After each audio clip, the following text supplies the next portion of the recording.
Hello दोस्तों, आपका बहुत बहुत स्वागत है। तो आइए दोस्तों, आज हम लोग सामान्य अध्ययन के सेट नंबर 2 को देखते हैं। जीएस का सेट नंबर 2 को देखेंगे और इसमें जो भी प्रश्न दिए गए हैं उन प्रश्नों को जहां भी व्याख्या की ज़रूरत होगी व्याख्या के साथ देखेंगे, ऑप्शन क्लियर करते चलेंगे। तो चलिए देर न करते हैं, शुरू करते हैं। अगर आप चैनल पर नए हो तो चैनल को लाइक और सब्सक्राइब जरूर कर लें। चलिए देखते हैं और आपसे रिक्वेस्ट है कि वीडियो को पूरा देखिए। बहुत ही अच्छा क्वेश्चन सब दिया गया है, आने वाले आपके एग्जाम के लिए काफ़ी महत्वपूर्ण है। तो चलिए देर न करते हैं, शुरू करते हैं। पहले प्रश्न को देखते हैं कि निम्न में से कौन सा मूल अधिकार केवल भारतीय नागरिकों को ही प्राप्त है। तो अनुच्छेद 15 में प्रदत्त मूल अधिकार, इसमें क्या है तो किसी भी व्यक्ति के साथ जाति, धर्म, लिंग के आधार पर भेदभाव की मनाही किया गया है अनुच्छेद 15 में, ठीक। और अनुच्छेद 16 में समान अवसर की चर्चा की गई है। और अनुच्छेद जो 19 है इसमें आपके बोलने तथा अभिव्यक्ति की आज़ादी दी गई है। तो देखा जाए तो केवल भारतीय नागरिकों को प्राप्त है, तो इनमें से सभी हो जाएगा, यानी उपयुक्त सभी हो जाएगा। यह सभी जो है यह भारतीय नागरिकों को प्राप्त है। यानी अनुच्छेद 15 में क्या है तो किसी के साथ भेदभाव नहीं जाति, धर्म, लिंग के आधार पर। और अनुच्छेद 16 में समान अवसर, अनुच्छेद 19 में स्वतंत्रता का अधिकार और अभिव्यक्ति की आज़ादी यानी बोलने की आज़ादी दी गई है, ठीक है। चलिए नेक्स्ट प्रश्न को देखेंगे कि निम्न कथन पर विचार करें। कथन जो है उसमें विचार करना है और उपरोक्त कथन में कौन सा कथन गलत है इसको देखना है, ठीक है। तो पहले को देखते हैं कि राज्यसभा के सदस्यों का कार्यकाल 5 वर्ष का होता है, यह गलत है, ठीक है, क्योंकि इसके सदस्यों का कार्यकाल जो होता है वह 6 वर्ष का होता है, ठीक है। दूसरा नंबर, राज्यसभा सदस्य के लिए कम से कम 35 वर्ष आयु होना चाहिए, ये भी गलत है आपका। इसके लिए कम से कम 30 वर्ष होना चाहिए, ठीक है। नेक्स्ट है कि राज्यसभा अस्थायी सदन है, यह सही है, लेकिन इसके 1/4 सदस्य प्रति दूसरे वर्ष पद मुक्त हो जाते हैं, यह गलत है, क्योंकि प्रति 2 वर्ष पर 1/3 सदस्य इसके पद मुक्त हो जाते हैं। तो इस तरह से देखा जाए तो कौन सा गलत हो जाएगा इसका, तो उपयुक्त सभी गलत हो जाएगा, ठीक है। कार्यकाल 6 वर्ष, उम्र 30 वर्ष और 1/3 सदस्य प्रति 2 वर्ष पर इसके पद मुक्त होते हैं। तो इसमें से देखा जाए तो सभी गलत हैं, ठीक है। चलिए नेक्स्ट है कि धन विधेयक को राज्यसभा अधिकतम कितने दिनों तक रोक सकता है। तो यह 14 दिनों तक रोक सकता है। कितने दिन तक? 14 दिनों तक। और धन विधेयक की चर्चा अनुच्छेद 110 में की गई है, भारतीय संविधान के 110 में की गई है धन विधेयक। और धन विधेयक पर लोकसभा का विशेष अधिकार होता है और उसी में पेश किया जाता है, जिसको राज्यसभा 14 दिनों तक ही रोक सकता है, ठीक है। चलिए नेक्स्ट प्रश्न है कि कोई व्यक्ति उच्च न्यायालय के न्यायाधीश नियुक्त होने का पात्र होगा जब उच्च न्यायालय का न्यायाधीश अगर बनना है तो उसके लिए क्या जरूरी है। तो देखिए, 1 नंबर, भारत राज्य क्षेत्र में कम से कम 10 वर्षों तक न्यायिक पद धारण किया हो या लगातार 10 वर्ष तक उच्च न्यायालय या न्यायालयों में अधिवक्ता रहा हो, ठीक है। यह सही है आपका, यह सही है, ठीक है। उसकी आयु कम से कम 35 वर्ष हो, यह गलत है क्योंकि इसका कोई निश्चित नहीं है, ठीक है। तो इस तरह से देखा जाए तो कौन सही है, तो ऑप्शन केवल 1 सही है। कौन सही है? केवल 1। चलिए आगे है कि वित्तीय आपात उद्घोषणा का अनुमोदन करने वाले संकल्प सदन के दोनों सदनों द्वारा कितने माह के भीतर होना चाहिए। तो कितने माह के भीतर होना चाहिए, तो यह 2 माह के भीतर। कितने माह? 2 माह। वित्तीय आपात अभी तक भारत में वित्तीय आपात नहीं लगा है, और वित्तीय आपात का जो संबंध है वो अनुच्छेद 360 से वित्तीय आपात, ठीक है। अभी तक वित्तीय आपात देश में नहीं लगा है, अगर लगेगा भी तो कर्मचारियों का वेतन काटा जाएगा, जो भी है वेतन कम कर दिया जाता है इसमें, ठीक है। भारत में पहली बार केंद्र सरकार के विरुद्ध लोकसभा में अविश्वास प्रस्ताव लाया गया था। भारत में पहली बार केंद्र सरकार के विरुद्ध लोकसभा में अविश्वास प्रस्ताव कब लाया गया था, तो यह 1963 में। उस समय भारत के प्रधानमंत्री पंडित जवाहरलाल नेहरू थे, उन्हीं के खिलाफ लाया गया था और जेबी कृपलानी के द्वारा, ठीक है। 6 का आपका आंसर बी हो जाएगा। चलिए नेक्स्ट है कि राज्य के नीति निर्देशक तत्वों के प्रवर्तन के लिए किस अनुच्छेद में उपबंध किया गया है। यहाँ ध्यान रखना है, प्रवर्तन के लिए, तो अनुच्छेद 37 में किया गया है। किस में किया गया है? अनुच्छेद 37। और राज्य के नीति निर्देशक जो तत्व हैं वो आपके भाग 4 में है। किस में है? भाग 4 में, और अनुच्छेद 36 से 51 में इसकी चर्चा की गई है। ठीक है। और राज्य के नीति निर्देशक तत्व जो है वो भारत में, भारतीय संविधान में आयरलैंड से लिया गया है। ठीक है, इसको भी ध्यान रखना है। चलिए नेक्स्ट है, चलैया समिति का गठन किस वर्ष किया गया था? तो यह 1991 में किया गया था। कब किया गया था? 1991 में। और 1993 में रिपोर्ट सौंपा गया था चलैया समिति का। ठीक है। और टैक्स करों की सरलीकरण की सिफारिश की गई थी इस समिति के द्वारा। ठीक है। और कर सुधार का पिता भी कहा जाता है किसको? राजा जे चलैया को। चलिए नेक्स्ट प्रश्न को देखते हैं कि निम्न में से किस क्रांति का संबंध कोको उत्पादन, चमड़ा उत्पादन से है? तो ये आपका भूरी क्रांति से है। किससे है दोस्तों? भूरी क्रांति से। ठीक है। और काली क्रांति का संबंध किससे है? तो कच्चे तेल के उत्पादन से है। ठीक है। और आपका गोल्डन क्रांति देखा जाए तो बागवानी एवं शहद से है। और धूसर क्रांति किससे है? तो उर्वरक उत्पादन में वृद्धि से है। चलिए नेक्स्ट प्रश्न है कि एक धन जो आसानी से विदेश से आता है लेकिन आसानी से चला जाता है, इसे इस प्रकार से जाना जाता है। क्या जाना जाता है? तो इसे हॉट मनी के नाम से जाना जाता है। ठीक है। चलिए नेक्स्ट है कि गन्ने की उचित एवं पारिश्रमिक मूल्य अनुमोदित करता है। कौन करता है? आर्थिक मामलों पर कैबिनेट समिति। ठीक है। नेक्स्ट है कि असहयोग आंदोलन में कौन सा कार्यक्रम शामिल नहीं था? आपका बताइए कौन सा शामिल नहीं था? तो सरकारी वाहनों से यात्रा करने पर पाबंदी, यह शामिल आपका नहीं था। तो असहयोग आंदोलन 1920 में शुरू हुआ और 1922 यानी 5 फरवरी 1922 को बंद हुआ। जालियांवाला बाग हत्याकांड के चलते इसको बंद करना पड़ा। यह गांधी जी के द्वारा चलाया गया था। ठीक है। नेक्स्ट है कि दांडी मार्च की समाप्ति किस तिथि को हुई? किस तिथि को हुई समाप्ति? तो 6 अप्रैल 1930 को। 6 अप्रैल 1930 को। और यह शुरू हुआ था 12 मार्च 1930 को और समाप्त हुआ 6 अप्रैल 1930 को। गांधी जी द्वारा किया गया था। ठीक है। चलिए नेक्स्ट है कि गांधी के जीवन काल में घटी निम्न घटनाओं का कालक्रम सही नहीं है। तो चौरी चौरा कांड घटना जो है यह 5 फरवरी यह सही है। दूसरा है कि द्वितीय गोलमेज सम्मेलन जो लंदन में हुआ था 7 सितंबर 1931, ये भी सही है। पूना समझौता 24 सितंबर 1922, ये भी सही है। भारत छोड़ो आंदोलन 23 मार्च 1942 नहीं, 8 अगस्त 1942। तो इस तरह से देखा जाए तो डी आपका सही नहीं है। ठीक है। आज़ाद हिंद फौज के साथ सुभाष चंद्र बोस ने सिंगापुर में स्वतंत्र भारत की अस्थायी सरकार का गठन कब किया था? तो यह कब किया था दोस्तों? बताइए।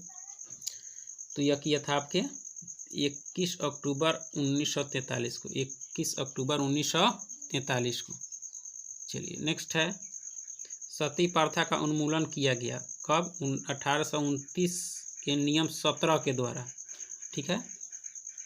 और यह किसके काल में? तो सती प्रथा का उन्मूलन 4 दिसंबर 1829 को लॉर्ड विलियम बेंटिंक के द्वारा किया गया था। ठीक है। बहुत ही इंपॉर्टेंट है, बार बार पूछे जाते हैं।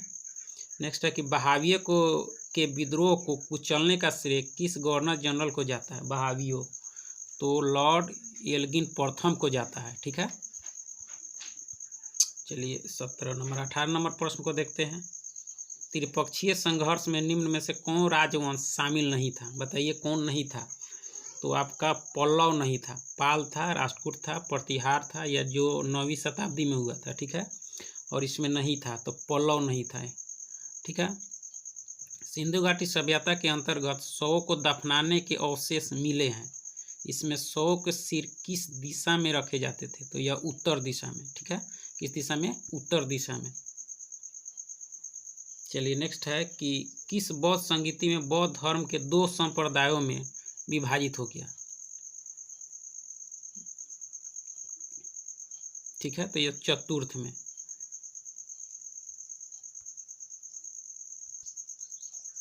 चलिए आगे देख लेते हैं। 20 तक हो गया है, यानी 20 को फिर से देखते हैं। किस बौद्ध संगीति में बौद्ध धर्म का 2 संप्रदायों में विभाजित किया गया? तो यह चतुर्थ में। किसमें दोस्तों? चतुर्थ में। चतुर्थ बौद्ध संगीति कहाँ हुई थी?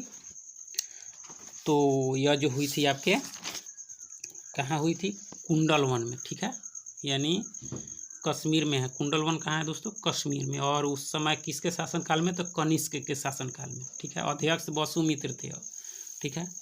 और उसी समय चौथे बौद्ध संगीति में दो संप्रदाय हो गए थे, हीनयान और महायान, इसको भी ध्यान रखना है। चलिए, महावीर स्वामी को किस नदी के तट पर कैवल की प्राप्ति हुई? तो किस नदी पर? तो ऋजुपालिका पर।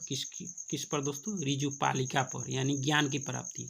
और 12 वर्ष के कठिन तपस्या के बाद हुई थी। नेक्स्ट है कि आजीवक संप्रदाय के संस्थापक निम्न में से कौन थे? आजीवक, तो यह मखली पुत्र थे। कौन थे? मखली पुत्र घोषाल। चलिए, नेक्स्ट है कि किस मुगल शासक के शासन काल को स्थापत्य कला का स्वर्णिम काल कहा जाता है? स्थापत्य कला का, ठीक है। तो यह शाहजहां को कहा जाता है। किसको? शाहजहां को, ठीक है।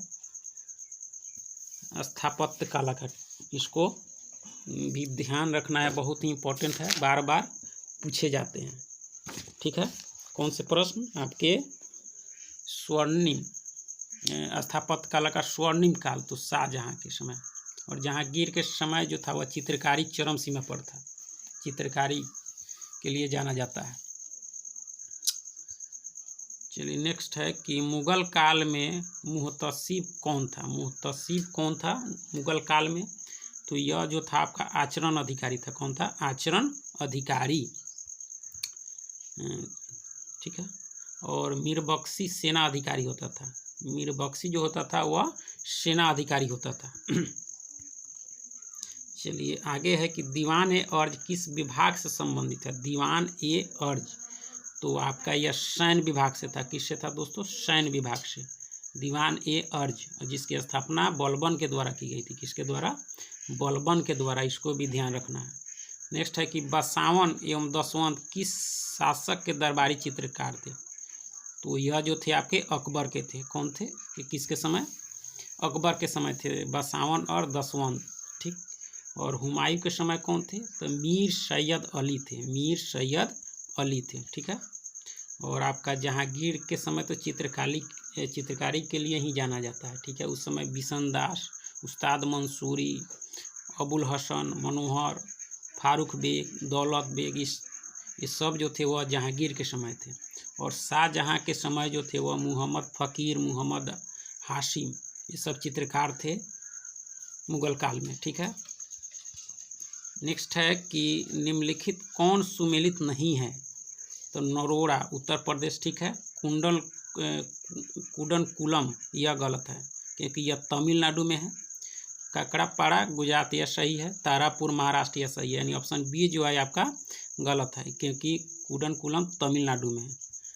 चलिए, आगे है कि 38वीं समांतर रेखा किन दो देशों के मध्य स्थित है? 38वीं, तो यह जो है आपके उत्तर कोरिया और दक्षिण कोरिया, यानी ऑप्शन ए उत्तर कोरिया और दक्षिण कोरिया।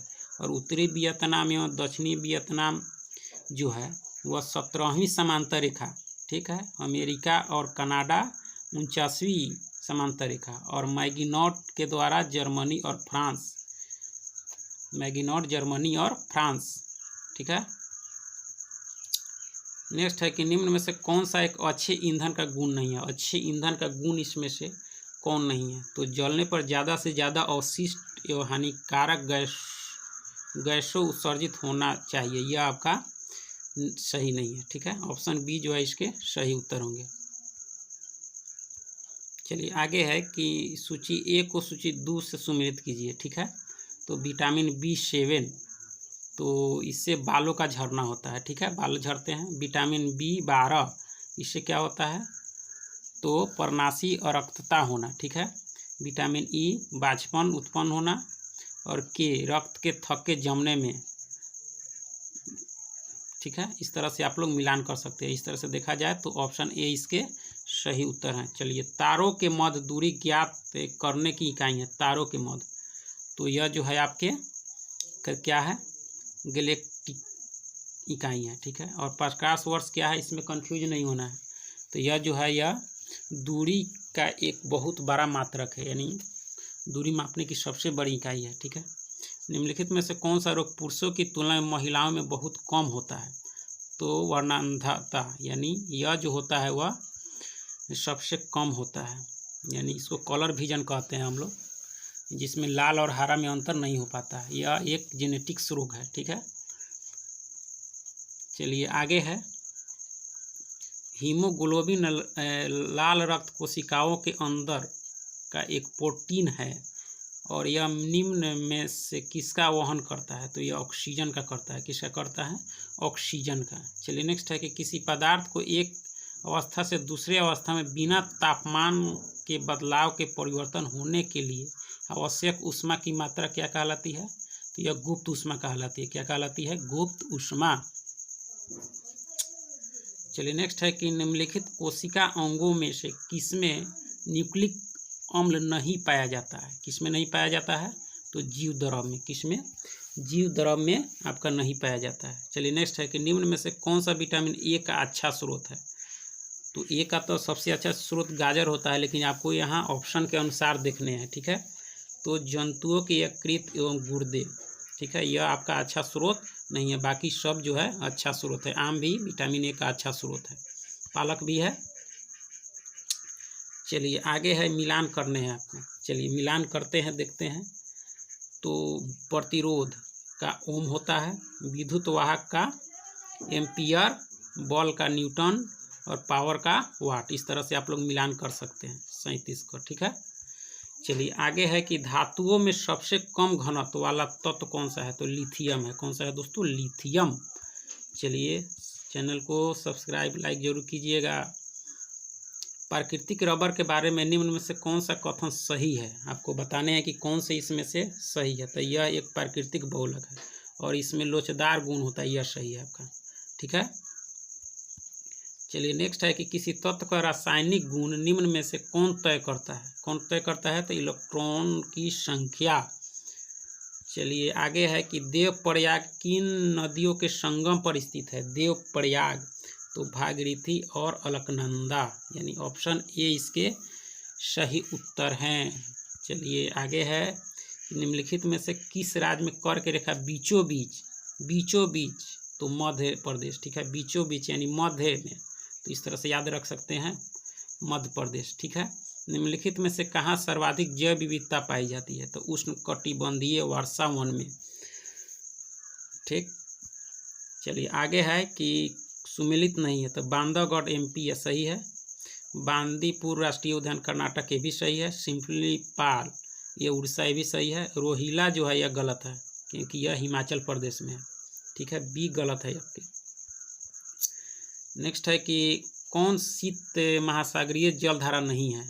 तो नहीं है आपका, तो अगुलहास जो है यह आपका नहीं है। चलिए नेक्स्ट है कि निम्नलिखित में से किस नदी को दक्षिण भारत की गंगा कहा जाता है? दक्षिण भारत की गंगा। चलिए ये बार बार कंफ्यूज होता है, तो दक्षिण भारत की गंगा किसको कहा जाता है? तो यह कहा जाता है कावेरी को, दक्षिण भारत की गंगा। और वही पूछा जाए कि दक्षिण की गंगा, तो गोदावरी। दक्षिण की गंगा गोदावरी और दक्षिण भारत की तो कावेरी। चलिए आगे है कि प्रशांत महासागर क्षेत्र में रिंग ऑफ फायर किस नाम से जाना जाता है? तो भूकंप के नाम से भी, ज्वालामुखी के नाम से। तो यानी 1 और 2, यानी ऑप्शन बी जो है इसके सही उत्तर हैं। चलिए आगे है, सुमेलित करने हैं आपको, ठीक है। तकलामकान चीन, यह सही है। थार भारत, ये भी सही है। अटाकामा मरुस्थल कहाँ है?